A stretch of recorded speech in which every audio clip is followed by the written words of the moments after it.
On September the 7th, 2021, El Salvador became the first country in the world to make Bitcoin legal tender. This is an exciting moment for the cryptocurrency community because, of course, this is what they said will happen. The nation's adoption was lauded as an economic game changer, and the decision was celebrated by Bitcoiners around the world. It promised to bring financial independence to Salvadorians and release the dollarized country's economy from the grips of the United States. But this is just one side of the story. The other side reaches far back into El Salvador's violent history, from the wars with bordering Honduras to the peasant uprising in the 1930s, to the 20-year-long civil war that saw the deaths of tens of thousands at the hands of the government. I am Peter McCormack, and this is not just a Bitcoin story.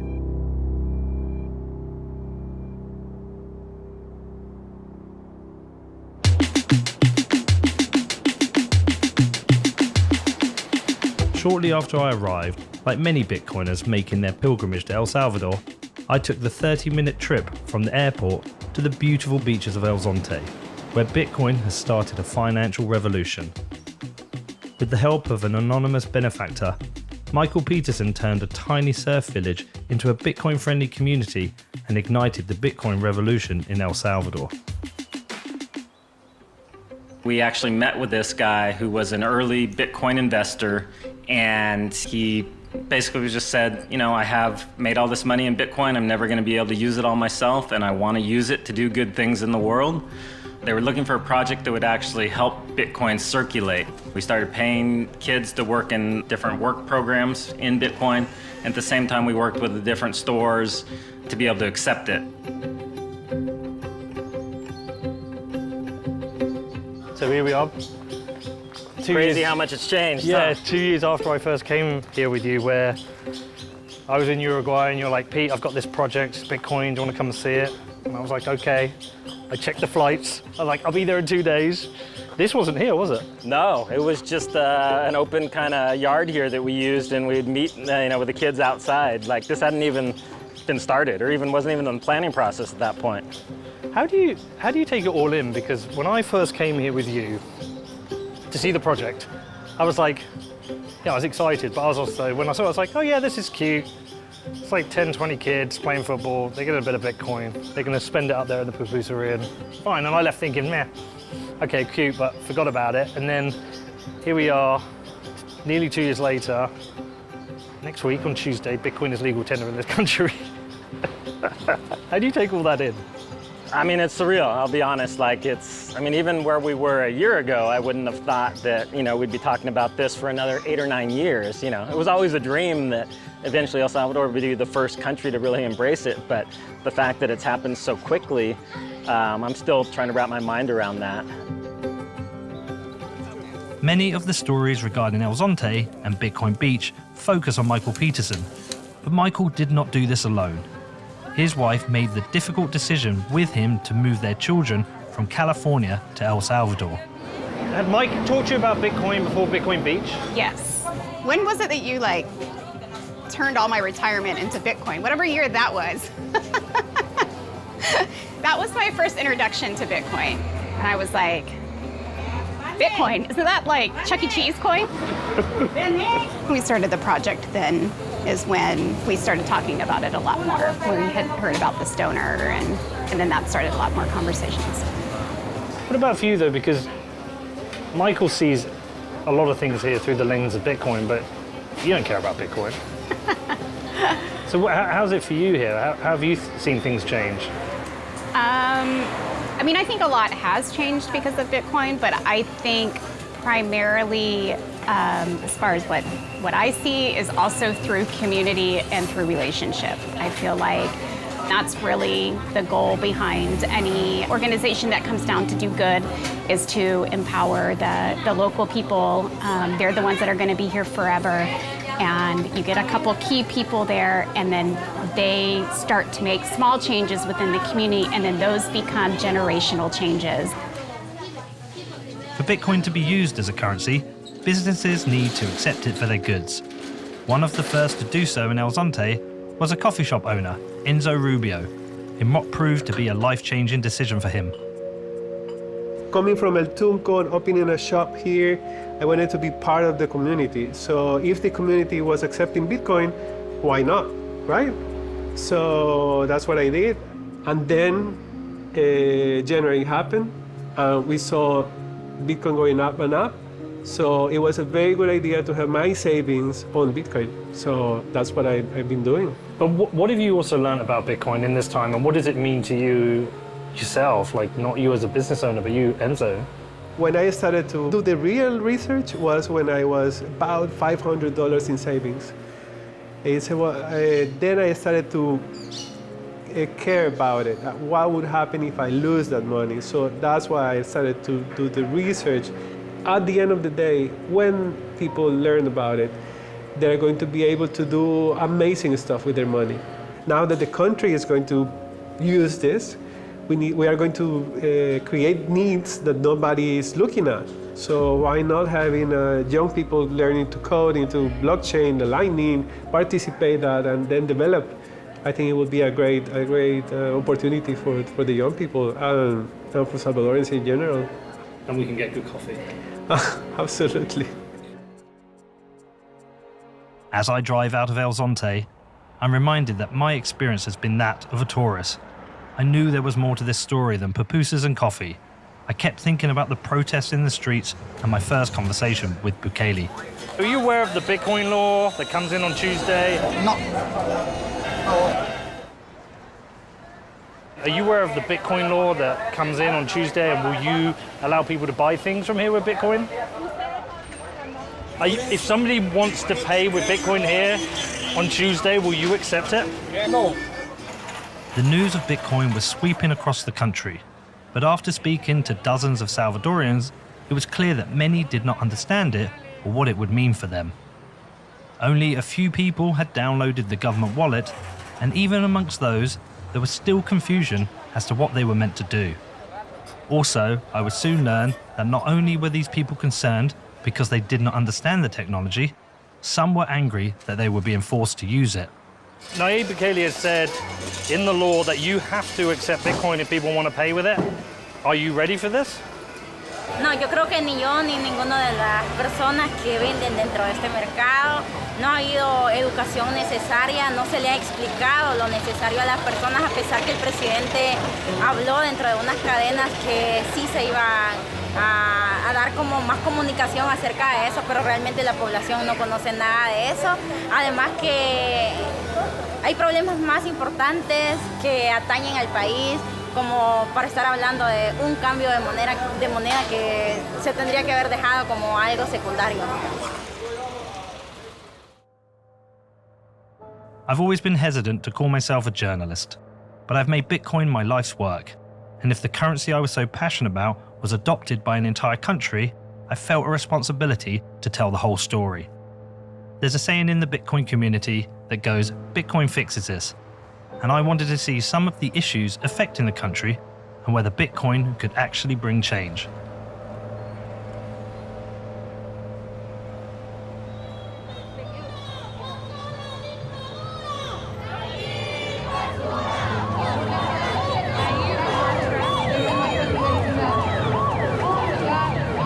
With the launch of Bitcoin as legal tender only days away, the capital San Salvador was seeing small but tense protests, and I was troubled to find that my relationship with Bukele had become part of the story. You know who you are. Yeah, I know who I am. How am I harming this country? No, if you're going to accuse me of something, tell what is the harm I'm doing? I say is that you are doing a lot of harm to this country. Yeah, but you haven't told me what harm I've done. Making business with a dictator. You want to talk?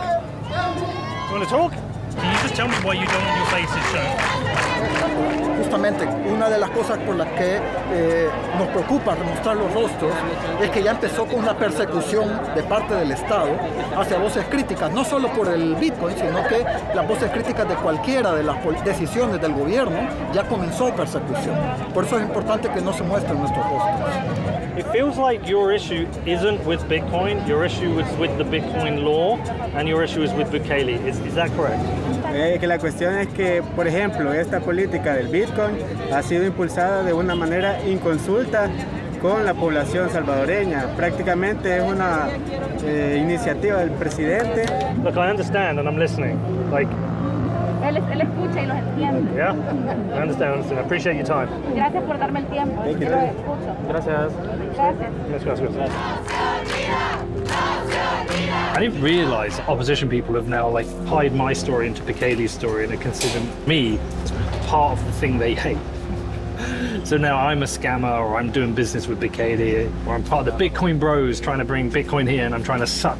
I'm the white guy coming in to suck money out of El Salvador. Like, I don't want people thinking it's about me, it's just not true. It's a bit weird.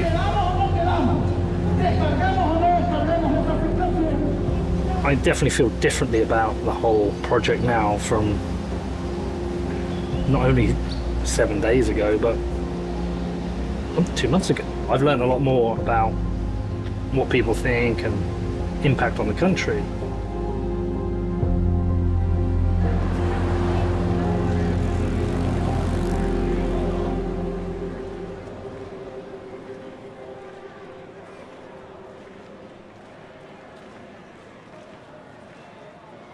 I'd previously interviewed President Bukele after the announcement of Bitcoin becoming legal tender.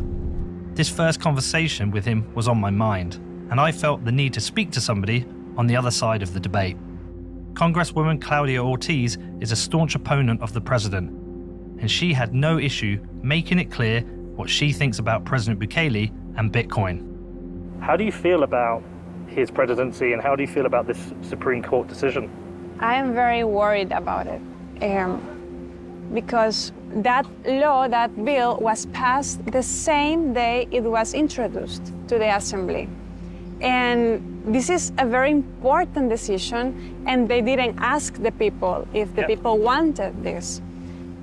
And what is more bad is they didn't explain the people afterwards taking that decision. They didn't explain how converting a Bitcoin, a legal tender, is going to be a good decision for this country and the people that live in this country. And I suspect that this decision is being taken for the bad reasons. Okay. And the evidence of that is that we don't have any explanation, any logical or feasible explanation that this is going to be good for the economy of El Salvador.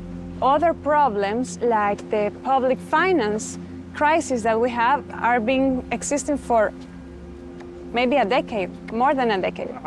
And every problem is like building over and over and over. And this has been like the cherry of the cake, you know, to make our economy, our macroeconomic system just explode. And we should be in the other way, the other direction, trying to build agreements for development, for the water crisis, for the financial crisis, for the education crisis because of the pandemic, and many other problems. But we have leaders that are just dividing people, dividing society, and people react to that. My previous visits to El Salvador were mainly in El Zonte, but I wanted to see a side of the country I hadn't seen before.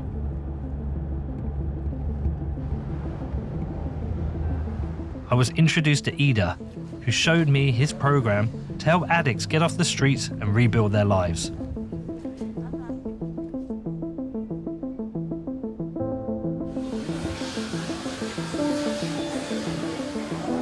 Bueno, quizás todo empieza porque hace 7 años, yo también estaba en un problema fuerte de adicción y estaba en una de estas calles aquí bastante peligrosas, porque sí, es una zona más abajo, todavía es más peligrosa la situación, sobre todo con los miembros de las pandillas, y andaba buscando droga. Aquí las cuestiones por los tatús muchas veces lo meten en peligro a uno, lo meten en problemas, entonces ellos no me conocían, me toman, o sea, me agarran, me llevan hacia un lugar y cuando yo estoy ahí me empiezan a golpear, fueron a traer un arma, me ponen el arma en la cabeza y me iban a detonar, o sea, me iban a matar. Y en esos segundos, que no sé cuánto tiempo pasó, yo le pedí a un poder superior, que es en lo que yo creo, ¿verdad? En algo bien grande, en mi entidad que me cuida, que me diera una oportunidad para poderle ayudar a más personas si yo salía de ahí. Entonces, hace 7 años pasó todo eso y yo estoy cumpliendo una promesa que hice.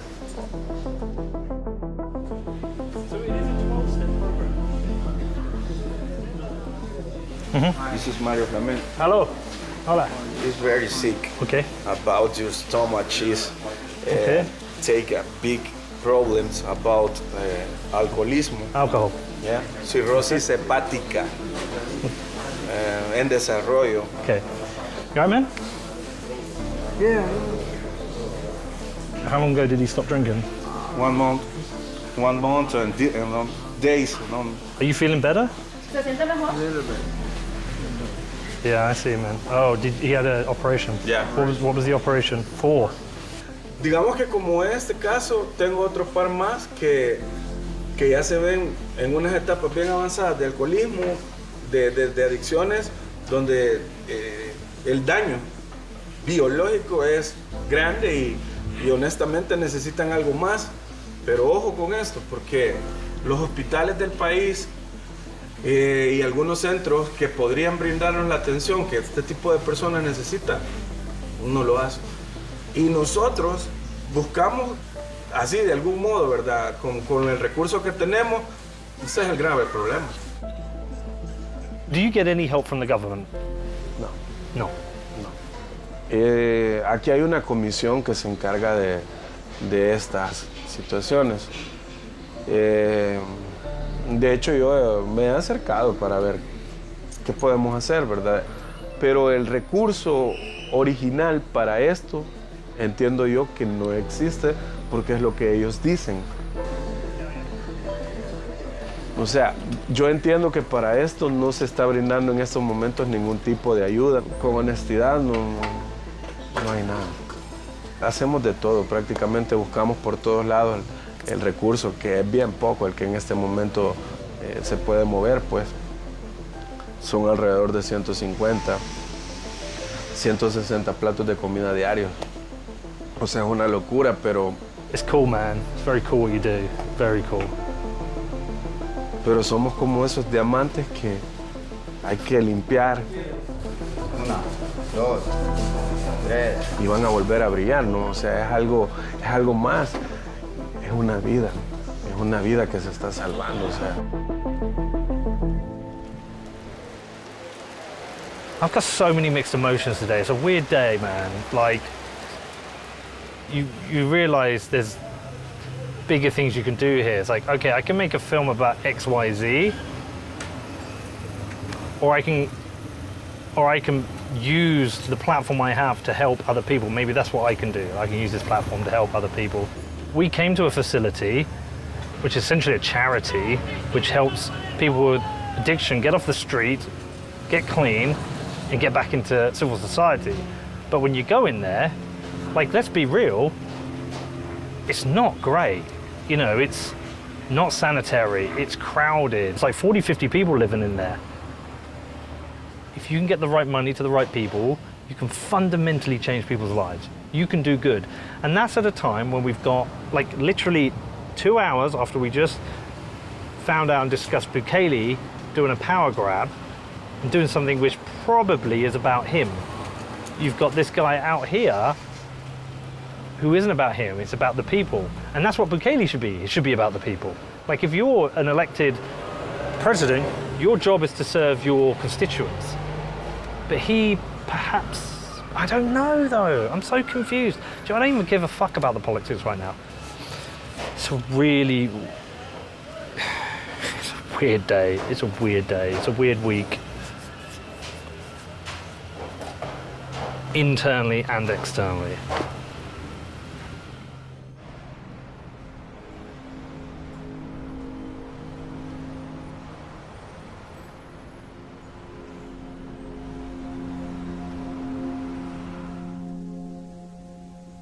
I came here to make a film, about Bitcoin as like a celebration. Yeah, a country's making it legal tender. This is going to be amazing, and it's going to solve so many problems. And then you can't see the problems. Like, they need help right now. Like, if they get their $30 of Bitcoin and hold it for 5 years, maybe it's $300, right? But these people need like just help now. A Bitcoin project might change El Salvador. In 10 years, it might be in a much better place. But does everyone benefit? You know, does it create winners and losers? And what about those people falling between the cracks? And yeah, it just gave me a bit of a wobble. Those are the experiences, though, that kind of change you, that kind of wake you up, like you're saying, and encourage you to, you know, have more of an impact. You know, we've been here for a while, and so I think what's more alarming is if you see things like that and it doesn't impact you. I remember the 2016 US presidential election, and at that time we had horrid internet. We were actually sitting right inside here, and so it was probably 1:30 in the morning, and we just heard like 50 shots. And we looked at each other and we were like, do you think that was fireworks? And we just had this sinking feeling. It was close. Our kids were already asleep, thankfully. And he went up on the upper deck and looked over, and the street was silent and still. There wasn't a voice, there wasn't a scream. It was as if nothing happened at all. It felt kind of surreal.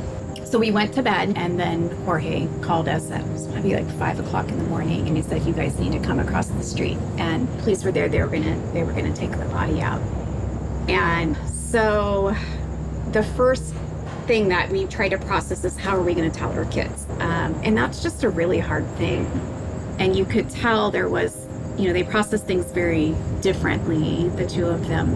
And there was a heaviness for sure that settled over the entire community. People were grieving, people were scared. And just, we were trying to process really hard things, you know, with our children. And was there any part of you that wanted to leave? That has crossed my mind several times. During that time, yes, there was a sense, you know, what can we do to help? We can't change the world overnight, but it's all the little things, like Mike was saying, over time. And then when you see things like the project here and you begin to see hope, that's exciting. That's exciting to see those little victories along the way. I think sometimes it can feel like overwhelming and it feels so pressing, but I think it's important to realize like these things won't change overnight, but it is important that we start as soon as possible and that we make those kind of long-term changes. I think they always say like you overestimate what you can do in a year, but you underestimate what you can do in 10 years. And so it's just getting these programs rolling so that 5 years from now, the people that are growing up now, their kids' experience will be very different than their own experience. Bitcoin isn't the goal, like it is a tool.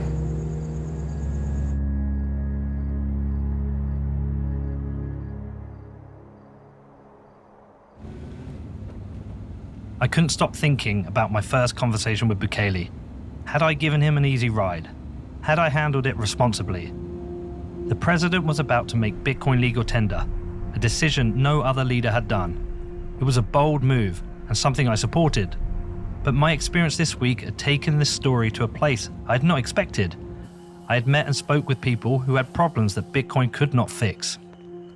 I had new questions for Bukele, so once again, I got to sit down with the president.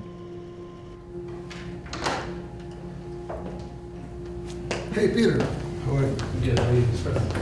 Good to see you. You ready? Yeah, I'm fine. Good to see you, man. Yeah, me too. Yeah, so, well, thanks for having us again. Yeah, I know you're busy. Yeah. We've been shooting a film this week. I know. I saw you. Where did you see me? In the protests? Getting shouted at? Yes. Yeah, they were shouting at you. They don't like me. No, they think we've got business together. Exactly. But met a bunch of good people this week. Yeah. You ready? Yeah. Should we sit down and talk? Yes. All right. We got the tough questions. Do you want the tough ones as well? What do you Is think? it tough? Really? Well, what do you mean by tough? Tough for me to ask. So listen, when we were here 2.5, 3 months ago, honestly, I left and I was like, no, they're not going to hit that deadline. That's too hard. Oh yeah, it was a crazy deadline. That was a crazy deadline. Well, I spoke to people and everyone was like, no, they're not going to do it. And you did. I mean, I know you've had some technical challenges, which you would expect. Probably if we had 2 more months, probably have the same technical challenges. I don't know, I'm not a technician, I'm not a programmer, you know, I'm not anything of that. But probably, if we had more time, we probably had the same problems. So a lot of people might second guess what we're doing, and they're probably right. But that doesn't mean we're wrong. That just means there's several ways to do it, the same thing.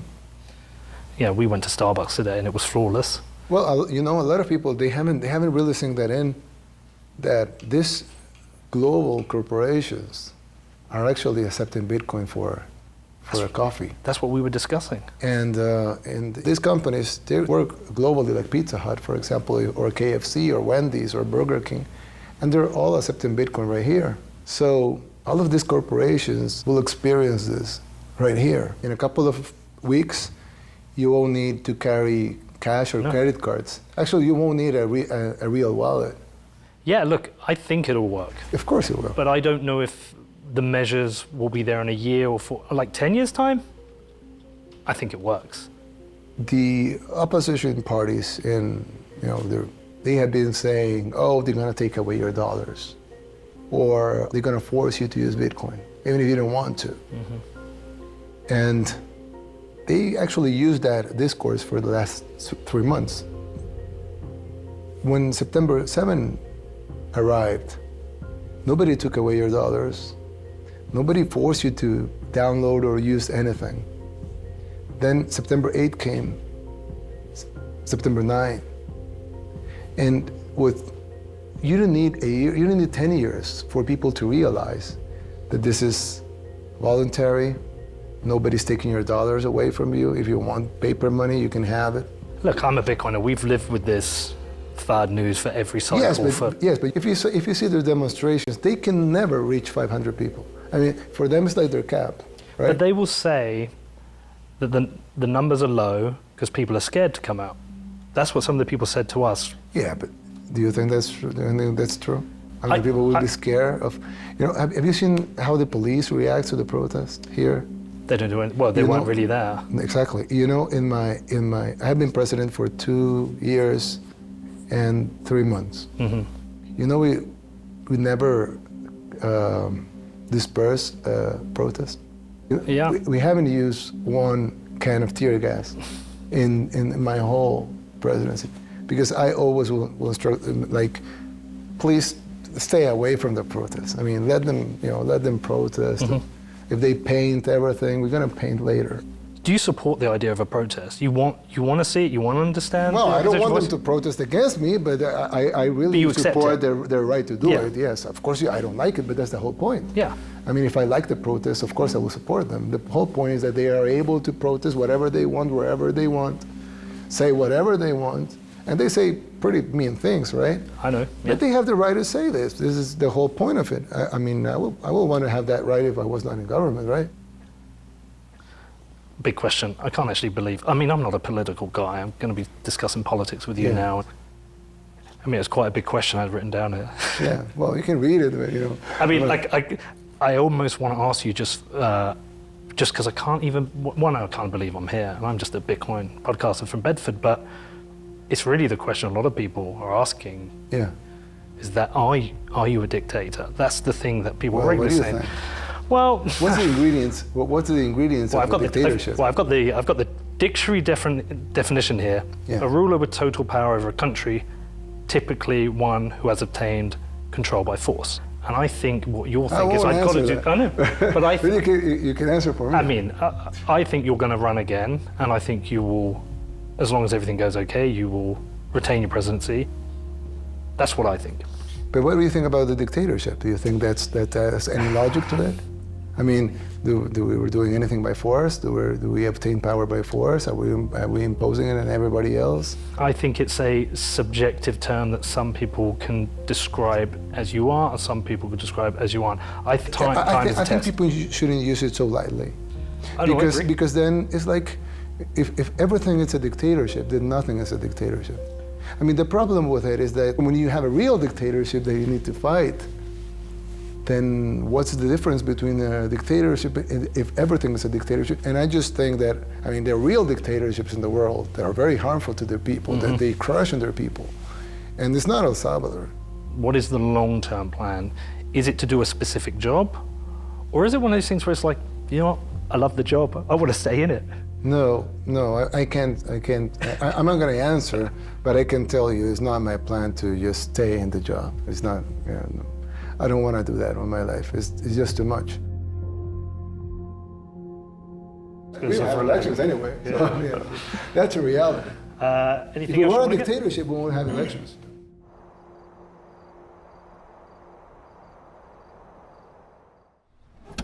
I want to believe in Bukele, and I want to believe that Bitcoin can help El Salvador. To take this country in a new direction against the wishes of powerful forces was always going to require strong leadership. Bukele has made bold decisions in the face of opposition from both domestic and international groups, and he has certainly implemented a number of successful policies which have changed the face of the country and potentially offer a brighter future. But what I've learned on this trip is that the problems for countries like this are much too big for one person to shoulder, and there are issues that require a broad range of policies beyond a change of currency. In a world devoid of inspirational leaders, he has the opportunity to give so many inside and outside of this country hope, but failure would be painful. I do hope I get to sit with him again, as I have more questions, and I hope to keep coming back to El Salvador, a country I love, where the people have treated me so well. But for now, my journey to El Salvador ended where it began 2 years ago in El Zonte. If all else fails in El Salvador, at least this small fishing village showed the world that Bitcoin can be a powerful force for positive change, and that hope for all may be just around the corner.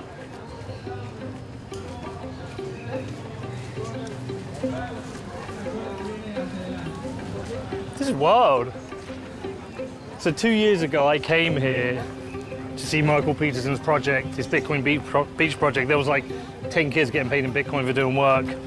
Today, the Bitcoin law is coming to force, and it looks like everybody who lives in El Zonte is here. It's, I know they're giving away $50 to anyone who lives in Zonte, and they're all here. This is cool. This is really cool. This is 2 years of hard work by Michael Peterson, Jorge, Chimbera, all the people who've worked on this, and everyone's got their phone out, it looks like, ready to get their Bitcoin. And it's funny, you've got these people there's people who want this to fail. They absolutely want this project to fail. Yeah, and we'll claim that people won't understand, they won't be able to do this. But here we are having people collecting their Bitcoin, and they're gonna have to spend it. And in using it, or sending it, or spending it, they're gonna understand Bitcoin, because that's like the first step. Like, it's been a really strange week, like not what I expected. Came out here to make a film about Bitcoin, and then it wasn't about Bitcoin, but we're circling back and it is about Bitcoin, and there's like a negative sentiment around this. Like, people just don't want this to work. They're against this for whatever reason.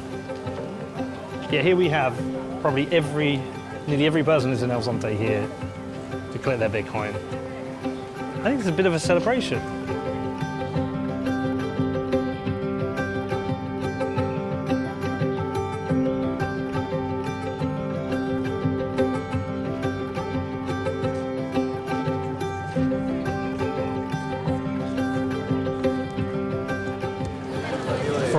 From 2 years ago in there to this. But you didn't expect that coming back here. Expect that. No, I did not. I did not. You look lost for words. Yeah, I am actually. This feels overwhelming. Feels fun to be a part of, like something kind of so monumental, and feels fun that the people in El Zonte, that, you know, they're like our neighbors and feel like family, that they're a part of something like global. That something that, you know, all these people can be a part of. Working with this, which is their local community, helping these people just reconsider their lives, reconsider how they think about money and savings and their future, and that's what it comes back to. Like, this has always been about the people. Bitcoin always is about the individual and what it can do for them, and And here we are with a community where this started, where everyone has come together as a celebration, but again, as a chance for them to collect some Bitcoin, and who knows what that will be worth in the future. And I'm really kind of lost for words, actually. It's a bit kind of like, I didn't expect to see this, and I've like been wrestling with all these things all week, and do you know what, it's just,